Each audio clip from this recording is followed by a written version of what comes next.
Survival Guide to the Backrooms, What You Should Never Do. Finding yourself in the backrooms is not just unnerving, it's a potentially fatal ordeal. The labyrinthine maze of yellowing walls, endlessly buzzing lights, and a suffocating sense of isolation are just the beginning of the horrors you'll encounter here. Survival is possible, but only if you know what not to do. Following these principles may be the key to navigating this eerie dimension without falling victim to its hazards or entities. 1. Resist the urge to run. While your instinct might scream at you to sprint for an exit, understand that in the backrooms, aimless running is a quick way to exhaust yourself or, worse, attract attention. Entities are rumored to be drawn to sound and movement.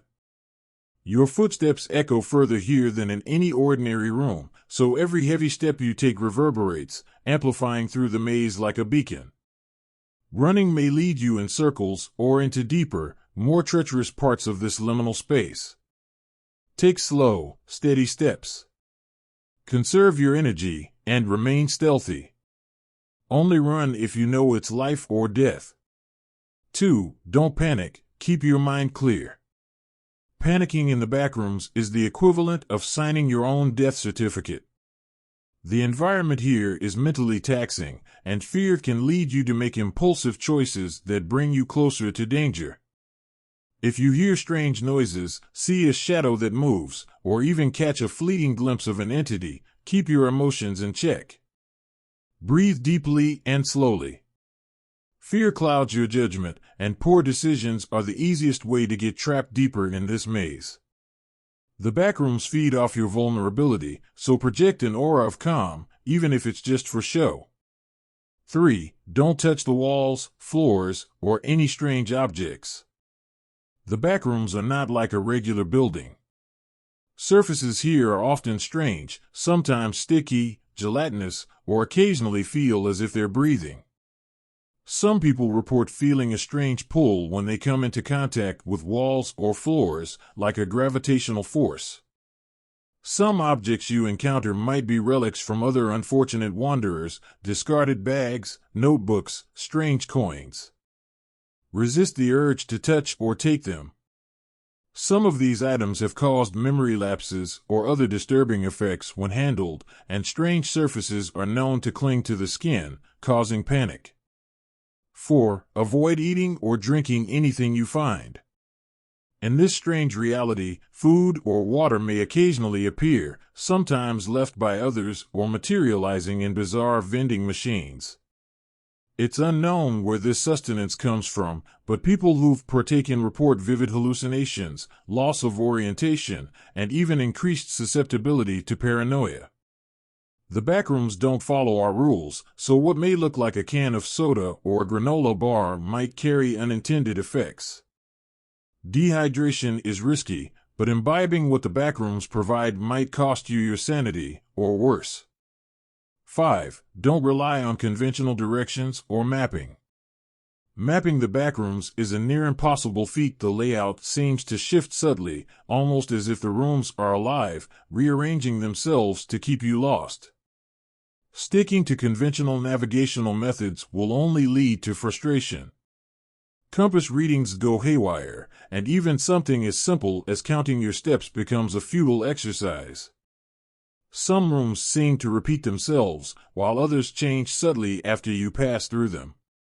Instead, rely on mental notes of distinct features in each room, like unusual stains, distinct sounds, or particular light flickers. 6. Never ignore sounds. The backrooms are alive with noises, the constant hum of the fluorescent lights, the faint creaks, the shuffling sounds that can't always be explained. Some sounds indicate a level shift or environmental change, while others signal the presence of entities or anomalies. Instead of ignoring them, learn to interpret them. Heavy footsteps might signal a dangerous entity nearby, while soft humming could mean you're near an exit or at least a transition point to a different room. Silence isn't necessarily safe either, as some entities are silent hunters. 7. Don't trust the doors or windows.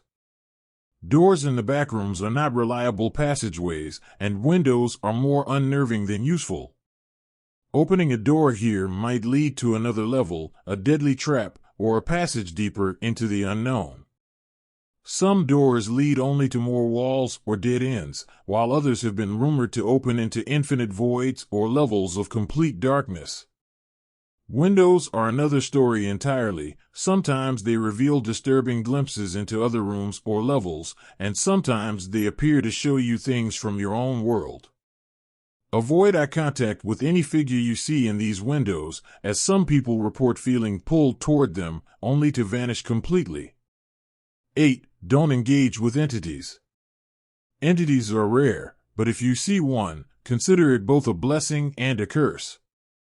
Some appear humanoid, others shadow-like, and some are nearly invisible except for a faint outline or distortion in the air. Whatever you do, do not engage, make eye contact, or attempt to communicate. In general, the best approach is to remain motionless, reduce your breathing, and wait for it to move away. If you feel it noticing you, slowly retreat without sudden movements or sounds. Entities often behave unpredictably, and interacting with them increases your odds of never leaving the backrooms. 9. Don't lose track of time. The backrooms have an odd relationship with time, and those trapped inside often report feeling time pass erratically, sometimes fast, sometimes unbearably slow. Phones and watches frequently malfunction, so using them to track hours is unreliable. Instead, focus on creating a rhythm by counting steps, breaths, or mentally marking checkpoints in each room. If you lose all sense of time, you may lose touch with reality itself. The backrooms prey on disorientation, so the more grounded you can stay, the better your chances. 10. Don't separate from companions, if you're not alone. If you're lucky enough to be in the backrooms with others, staying together is essential. Separating not only weakens your defense against entities, but also increases the risk of one of you becoming lost or disoriented. Develop a silent communication system, like hand gestures, to avoid the risks of speaking aloud. Establish a plan to stay within sight of each other, even if the rooms shift or distort your perceptions. Trust in each other's presence, but avoid too much reliance. After all, others could vanish in an instant, leaving you truly alone. 11. Don't forget landmarks, but don't depend on them either. Landmarks can be both friend and foe in the backrooms. An unusual stain, a crack in the wall, a peculiar sound, these markers can help you retrace your steps or give you a sense of place. However, the environment is fickle, and landmarks sometimes disappear or relocate. Use them as temporary guides rather than fixed waypoints. If you return to a room and notice an altered or missing feature, take it as a sign that the rooms are shifting and proceed with heightened caution. And above all, don't lose hope.